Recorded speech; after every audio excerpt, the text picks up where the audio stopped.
A Gutn Erev Shabbos, my dear friends. This week we read in the Torah the portion of Eikev. In this portion we read about the mitzvah of the MEZUZA. We read it last week's Torah portion and also in this week's Torah portion, that the MEZUZA we need to place on every single doorway in the house, not only the front door, every single doorway should have a MEZUZA, and that brings protection. The Talmud tells us, is a mezuzah mitzvah only for men or also for women?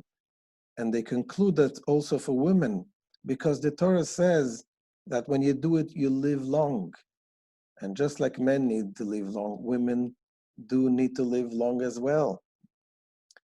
So therefore, this mitzvah is such an important mitzvah.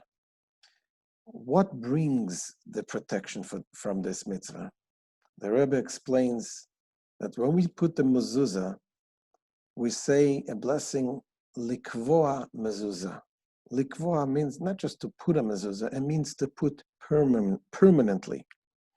And that is when you have a mezuzah in the house, it is a declaration that this house and everything in the house and the owner of the house, they all belong to Hashem.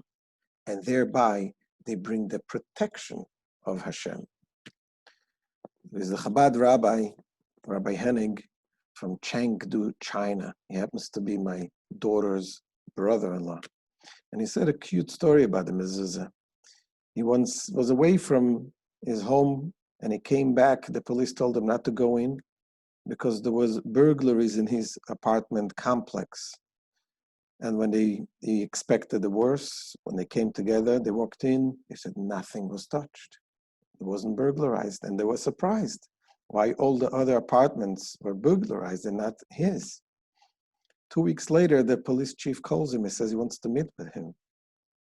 And he says to him, we caught the thieves, and we asked them, why didn't you break into the rabbi's house?